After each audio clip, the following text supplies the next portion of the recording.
రోజు మనం ఇద్దరు ఎమ్మెల్యేల గురించి వారి నియోజకవర్గంలో వాళ్ళు ఇచ్చిన హామీలు ఎంతవరకు నెరవేర్చారు, వాళ్ళు ఎంతవరకు డెవలప్ చేశారు, ఎంతవరకు డెవలప్ చేయలేదు, అసలు వాళ్ళు ఇచ్చిన హామీలేంటి, వాళ్ళు నెరవేర్చిన హామీలేంటి, వాళ్ళకి నియోజకవర్గంలో ఇప్పుడున్న అనుకూలతలు ఏంటి, వ్యతిరేకత ఏంటి, అసలు జనం వాళ్ళ నుంచి ఏం కోరుకుంటారు అనేది మనం రోజు ఇద్దరు ఎమ్మెల్యేల గురించి ఆయా రెండు నియోజకవర్గాల గురించి చర్చించుకుంటున్నాం. అలాగే ఈ రోజు కూడా ఇద్దరు ఎమ్మెల్యేల గురించి చర్చించుకునే ప్రయత్నం చేద్దాం. వాళ్ళిద్దరు ఎవరో కాదు, ఒకరు సిరిసిల్ల నియోజకవర్గానికి సంబంధించి కేటీఆర్ అయితే మరొకరు ఆర్మూర్కు సంబంధించి మన పైడి రాకేష్ రెడ్డి. వీళ్ళిద్దరు నియోజకవర్గాల్లో వాళ్ళు గెలవడానికి ఏమేమి హామీలు ఇచ్చారు, ఎలా హామీలు ఇచ్చారు, అవి తీర్చారా లేదా, ఇంతవరకు నెరవేర్చిన హామీలేంటి, నెరవేర్చిన హామీలేంటి అనేది ఒకసారి విశ్లేషించే ప్రయత్నం చేద్దాం. అసలు వాళ్ళ యొక్క స్కోర్ ఎలా ఉంది, ఇప్పుడు ఈ 19 నెలల్లో వాళ్ళ స్కోర్ ఎలా ఉంది, వాళ్ళ గురించి జనాలు ఏమనుకుంటారు, ఇంకా డిమాండ్స్ ఏం కోరుకుంటారు వాళ్ళ నుంచి, ఇంకా ఏం డిమాండ్స్ ఎలాంటి వినతులు వాళ్ళు కోరుకుంటారు అనేది ఒకసారి చూద్దాం. వాళ్ళ నియోజకవర్గాల్లో వాళ్ళు చేసిన డెవలప్మెంట్ ఏంటిది ఒకసారి విశ్లేషించే ప్రయత్నం చేద్దాం. ముందుగా మనకి కేటీఆర్ ఇప్పుడు బీఆర్ఎస్ వర్కింగ్ ప్రెసిడెంట్ అయినటువంటి కేసీఆర్ కుమారుడు అయినటువంటి నెక్స్ట్ కాబోయే సీఎం అవుతాడో లేదో తెలియదు, కానీ ముందైతే బీఆర్ఎస్ వర్కింగ్ ప్రెసిడెంట్గా ఉన్న కేటీఆర్ నియోజకవర్గంలో ఓ చూపు చూద్దాం. అసలు కేటీఆర్ ఏం చేసిండు, ఆయన గురించి ఆ నియోజకవర్గం ఏమంటుంది. కల్వకుంట్ల తారక రామారావు సిరిసిల్ల నియోజకవర్గంలో ఆయన నియోజకవర్గంలో ఎలాంటి డెవలప్మెంట్ చేశాడనేది ఒకసారి విశ్లేషించే ప్రయత్నం చేద్దాం. రాష్ట్ర స్థాయి సమస్యలపైనే పోరాటం నియోజకవర్గానికి నో టైం అంటున్న కేటీఆర్. సిరిసిల్ల నియోజకవర్గంలో ఎలాంటి అభివృద్ధి జరిగింది, కేటీఆర్ తీరుపై సెగ్మెంట్లో ప్రజలు ఏమనుకుంటారు అనేది కూడా మనం విశ్లేషించే ప్రయత్నం చేద్దాం. అయితే తెలంగాణలో సిరిసిల్ల నియోజకవర్గానికి ప్రత్యేకత ఉంది.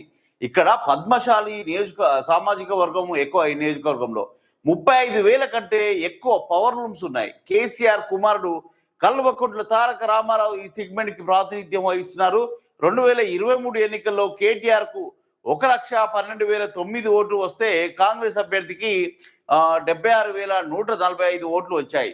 29,687 ఓట్ల మెజార్టీతో కేటీఆర్ గెలిచిండు. అయితే సిరిసిల్ల నియోజకవర్గంలో ఈ టైంలో ఎలా అభివృద్ధి చేయించారు, ఇంకా అభివృద్ధి చేయాల్సింది ఏముంది, కేటీఆర్ తీరుపై సెగ్మెంట్ ప్రజలు ఏమనుకుంటారు, ఆయన గురించి ఆయనకు ఇచ్చిన స్కోర్ ఎంత అనేది ఒకసారి చూసుకుందాం. అయితే అలాగే ఇప్పుడున్న పరిస్థితుల్లో ఆయనకు ప్లస్ పాయింట్స్ ఏంటి, మైనస్ పాయింట్స్ ఏంటి, ఇంకా జనం ఆయన నుంచి ఏం కోరుకుంటారో ఒకసారి ఆయన స్కోర్ కూడా ఒకసారి చూసే ప్రయత్నం చేద్దాం.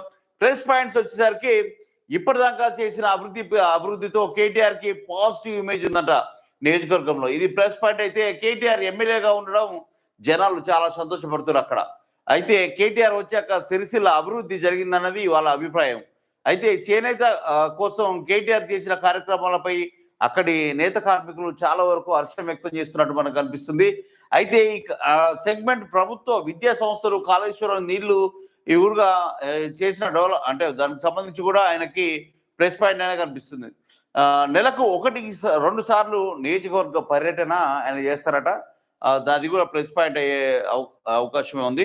అయితే ఎమ్మెల్యే క్యాంప్ ఆఫీస్లో కంప్లైంట్స్ ఇచ్చేలా ఏర్పాటు చేసిరు, అది కూడా ఆయనకు ప్లస్ పాయింట్ లాగా కనిపిస్తుంది.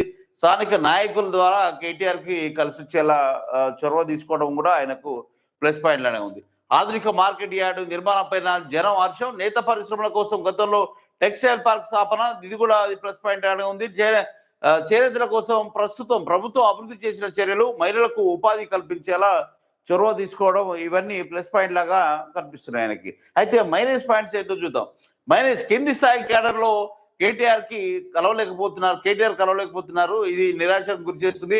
వారంలో 2 రోజులు ఉంటారన్న హామీ నెరవేరడం లేదట.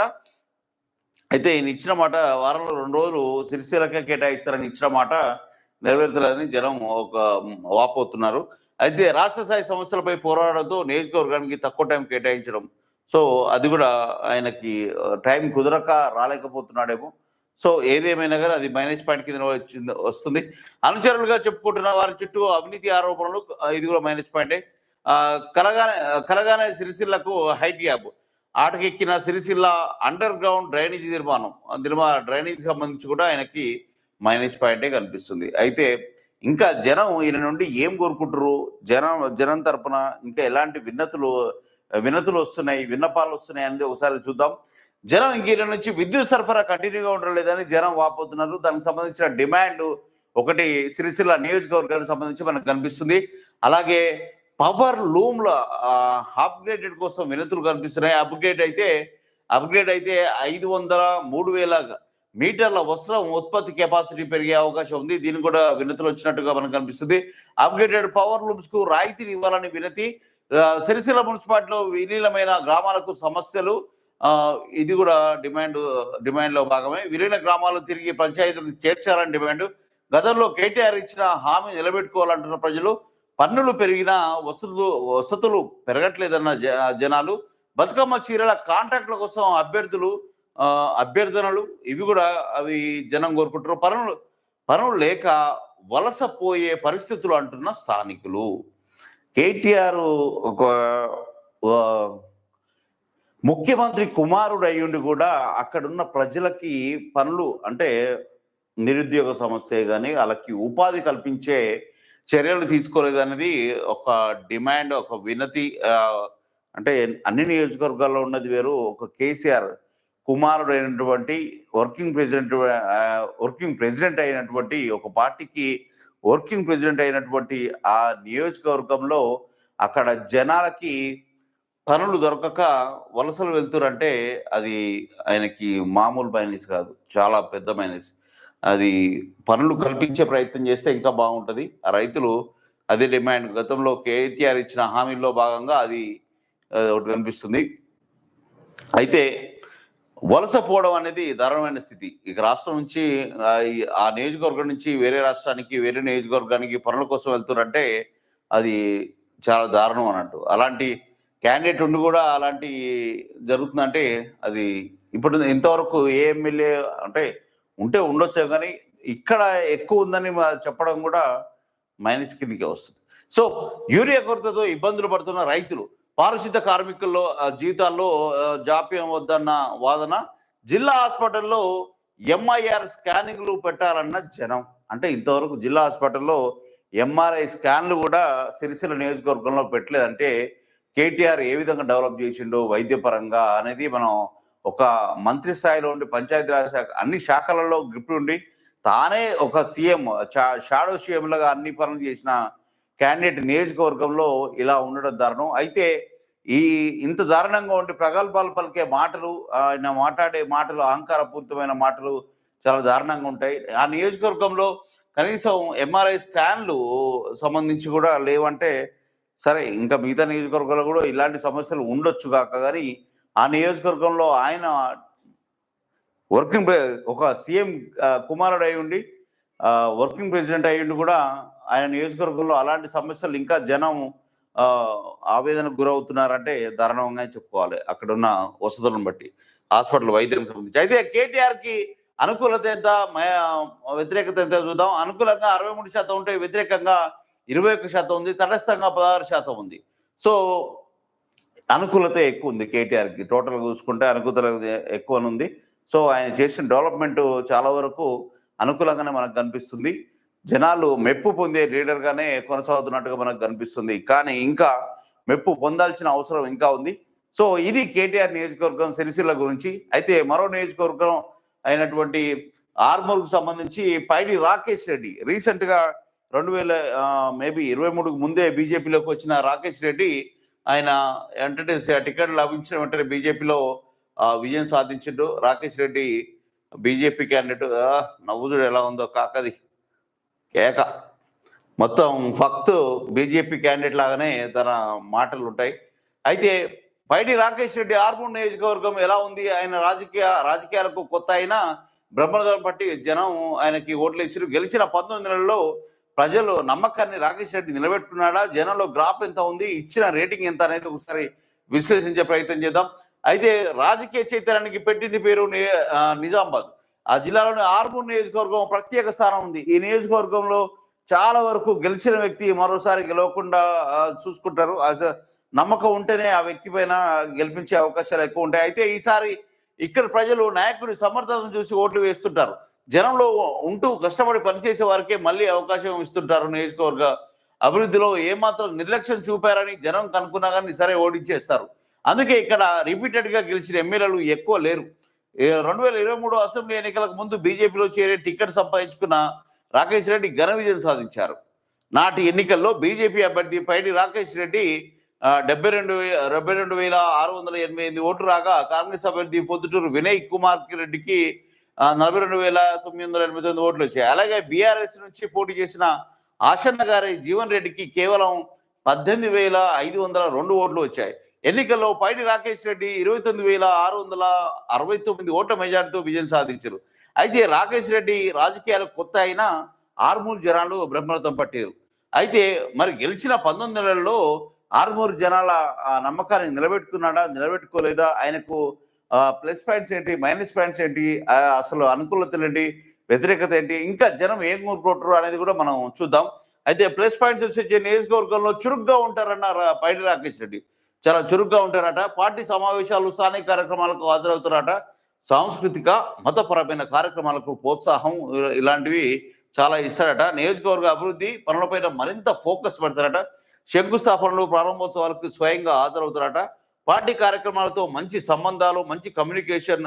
ఆర్మూరు నందిపేట రోడ్డు శంకుస్థాపన ఇవన్నీ ప్లస్ పాయింట్ అయితే, మైనస్ పాయింట్స్ ఆన్లైన్లో ఎక్కువ, ఆఫ్లైన్లో తక్కువ అన్న అభిప్రాయం ఈయనకి మైనస్ పాయింట్లా కనిపిస్తుంది. గ్రౌండ్లో కంటే సోషల్ మీడియాలో ఎక్కువ ఉంటారన్న జనం. నెరవేరని పైడి రాకేష్ రెడ్డి సొంత మేనిఫెస్టో హామీలు, ఇంతవరకు ఆయన సొంతంగా ఇచ్చిన హామీలు ఏమైనా ఉంటే అవన్నీ నెరవేరలేదట. ఇంకా అభివృద్ధి, ఎమ్మెల్యే నిబద్ధతపై జనంలో ఆందోళన. పేదలకు తక్కువ ఖర్చుతో విద్యా వైద్యం ఏదైనా ప్రశ్నలు, ఆటకెక్కించిన రూపాయికే వైద్యం హామీ, ఆయన రూపాయికే వైద్యం హామీ కూడా ఆయన నెరవేర్చలేదట. అది మైనస్ పాయింట్. అయితే పట్టాలెక్కని పేదలకు ఏటా 10 ఇండ్ల నిర్మాణం, అది కూడా మైనస్ పాయింట్. ఉద్యోగ మేళ లేక నిరుద్యోగులకి దొరకని ఉపాధి, ఇవన్నీ మైనస్ పాయింట్లు. అయితే ఇక జనం ఈయన నుండి ఇంకా ఏం కోరుకుంటారు, ఇవన్నీ మైనస్ పాయింట్లే ఇంకా జనం కోరుకునే అవకాశాలు ఉంటాయి. కాబట్టి ఇంకా జనం ఏం కోరుకుంటారో ఒకసారి చూద్దాం. నియోజకవర్గంలో డ్రైనేజీ రిపేర్లు చేయాలి. ప్రభుత్వ స్కూళ్లలో వెంటనే అభివృద్ధి అవసరం. 125 పాఠశాలలో టాయిలెట్ల వసతులు మెరుగుపరచడం లేదట. పాత స్కూల్ బిల్డింగ్ స్థానంలో కొత్తవి కావాలని డిమాండ్. ఎస్టీలు ఎక్కువగా ఉన్న ఇలాపూర్లో ఎస్టీ రెసిడెన్షియల్ స్కూల్కి వినతి ఇచ్చినా కానీ ఆయన పట్టించుకోవట్లేదట. మరింత సీసీ రోడ్లు నిర్మించాలని జనాలు కోరుకుంటారు. డొంకేశ్వర మండలంలో డిగ్రీ జూనియర్ కాలేజీ పెట్టాలని డిమాండ్. ఇవి డిమాండ్స్. ఎక్కువ డ్రైనేజీ, స్కూల్, విద్యకు సంబంధించి ఉంది. రోడ్లు, ఇంకా మొత్తం టోటల్గా కాలేజీలు కావాలంటారు అంటే అది కూడా విద్యకు సంబంధించి. వీళ్ళు ఇంకా ఎక్కువ హాస్పిటల్ మీద న్యాయపరంగా ఎలాంటివి అడగట్లేదు. ఓన్లీ డ్రైనేజీ, రోడ్లు, విద్య గురించే ఎక్కువ, స్కూళ్ళు, కాలేజీల గురించే ఎక్కువ అడుగుతారు. అయినా అవి నెరవేర్చిన డిమాండ్ లాగానే కనిపిస్తున్నాయి. ఆయన బీజేపీ అభ్యర్థి అయి ఉండి, కేంద్రంలో బీజేపీ ఉండి కూడా రాష్ట్రంలో కాంగ్రెస్ పార్టీ ఉన్నా కానీ ఆయన చొరవ తీసుకోవట్లేదని జనం కోరుకుంటారు. అయితే ముఖ్యంగా రాకేష్ రెడ్డికి అనుకూలత ఎంత అంటే 40%, వ్యతిరేకంగా 29%, తటస్థంగా 31% మనకి ఇక్కడ కనిపిస్తుంది. సో ఇది ఈ రాకేష్ రెడ్డికి సంబంధించి టోటల్గా నియోజకవర్గంలో ఎలాంటి అభిప్రాయం ఉందనేది మనకు కనిపిస్తుంది. అయితే ముఖ్యంగా ఈ ఇద్దరి మధ్యలో వ్యత్యాసం చూసుకుంటే ఎక్కువ రాకేష్ రెడ్డికి వ్యతిరేకత ఉన్నట్టు మనకు కనిపిస్తుంది. కేటీఆర్కి తక్కువ వ్యతిరేకత ఉన్నట్టుగా అనిపిస్తుంది. అయితే ఏది ఏమైనా కానీ సీఎం కుమారరెడ్డి కూడా తన నియోజకవర్గంలో ఇంకా సమస్యలు అట్నే పెండింగ్లో ఉన్నాయంటే కూడా అది చెప్పుకోవడానికి సిగ్గుచేటుగానే భావించాలి. ఇంకా ముఖ్యంగా అయితే చేయడానికి 10 సంవత్సరాలు ఆయన ఎప్పటి నుంచో ఎమ్మెల్యేగా ఉన్నాడు. 2 టర్మ్స్ వాళ్ళ గవర్నమెంటే ఉంది, వాళ్ళ పార్టీ గవర్నమెంటే ఉంది. అయినా కానీ ఇంకా డెవలప్ పరంగా చేసేంత వరకు చేశాడేమో. ఇంకా డెవలప్మెంట్ సంబంధించి ఇంకా పెండింగ్లోనే వాళ్ళ డిమాండ్స్ జనం కోరుకుంటారంటే ఇంకా డెవలప్ చేయాల్సింది చాలా ఉందని మనం అనుకోవాలి. ఇక పైడి రాకేష్ రెడ్డి అంటే కొత్తగా ఎమ్మెల్యే, ఆయన రీసెంట్గా వచ్చిన్నాడు, బీజేపీలో చేరి ఎమ్మటే ఎమ్మెల్యే కావడం కూడా గొప్పతనమే. అయితే రాకేష్ రెడ్డి బీజేపీ క్యాండిడేట్ కావడం వల్ల నియోజకవర్గానికి సంబంధించి ఇప్పుడు కాంగ్రెస్ గవర్నమెంట్ రాష్ట్రంలో ఉండటం, కేంద్రంలో బీజేపీ గవర్నమెంట్ ఉండడం చాలా వరకు చురుగ్గానే ఉంటాయట. కానీ రూపాయికి వైద్యం, దానికి సంబంధించి కూడా హామీ నెరవేర్చడానికి ఇచ్చిన హామీలలో అదొక ముఖ్యమైన హామీ అయినా కానీ అది నెరవేర్చలేదట. అవి అక్కడ జనాలు చాలా వరకు చెప్తున్నారు. జనం డిమాండ్స్‌లో చాలా వరకు రోడ్లు, రవాణా సంబంధించి, విద్య, వైద్యం, కరెంటుకు సంబంధించిన సమస్యలు ఇక్కడ ఎక్కువ కనిపించినాయి. అయితే ఇవి ఈ ఇద్దరు ఎమ్మెల్యేల గురించి ఈరోజు వీళ్ళ నియోజకవర్గాల్లో ఉన్న ప్లస్ పాయింట్స్, వాళ్ళు జనాల్లో ఏం కోరుకుంటారు, వాళ్ళ గురించి ఇచ్చిన హామీలు ఎంతవరకు నెరవేర్చారనేది మనం చర్చించే ప్రయత్నం చేసినాం టోటల్గా. అయితే ఇంకా వీళ్ళు చేయాల్సిన డెవలప్మెంట్ చాలా ఉంది. వాళ్ళు ఏ విధంగా స్మైల్ ఫేస్ ఉందో, కేటీఆర్లో స్మైల్ ఫేస్ లేదు కానీ ఇప్పుడు రాకేష్ రెడ్డిలో స్మైల్ ఫేస్ ఉంది. కానీ కేటీఆర్ ఎక్కువ నియోజకవర్గానికి టైం కేటాయించలేక రాష్ట్ర వ్యాప్తంగా పార్టీ పరంగా ఎక్కువ విస్తృత స్థాయి సమావేశాలు చేయడం వల్ల టైం కేటాయించలేకపోతున్నా అనేది 100% వాస్తవం. ఆయన శక్తి మేరకు పనిచేయడంలో వెనక్కి తగ్గడని నేను అనుకుంటున్నాను. కేటీఆర్ కమిట్మెంట్ అంటే కమిట్మెంటే ఉంటుంది. సో రాకేష్ రెడ్డి అంటే ఓన్లీ నియోజకవర్గానికి పరిమితం కాబట్టి ఆయన నియోజకవర్గాన్ని డెవలప్ చేసుకుంటే ఇంకా బాగుంటుంది. సరే, రాకేష్ రెడ్డి స్మైల్ అలాగే ఉంటుంది. కేటీఆర్కి ఇంకా చేయాల్సింది ఒక్క నియోజకవర్గం కాదు, టోటల్గా రాష్ట్ర వ్యాప్తంగా ఆయన మీద బాధ్యతలు ఉన్నాయి. ఒక తండ్రి కళని నెరవేర్చే ప్రయత్నంలో భాగంగా ఆయన రాష్ట్ర వ్యాప్తంగా పార్టీ పగ్గాలను చేత తీసుకొని ఆయన రాష్ట్ర వ్యాప్తంగా అన్ని నియోజకవర్గాల్లో అభ్యర్థుల్ని గెలిపించే ప్రయత్నంలో పార్టీని బలోపేతం చేయడంలో భాగమై టైం కేటాయించలేకపోతున్నట్టున్నాడు. సో అక్కడున్న జనం ఇది అర్థం చేసుకొని ఆయనకి మద్దతు పలుకుతారని నేను అనుకుంటున్నా. ఎందుకంటే కేటీఆర్ చాలా వరకు ఇప్పుడు ఆయన ఫేస్ ఎలా ఉందో ఆయన పార్టీ కూడా అలానే ఉంది.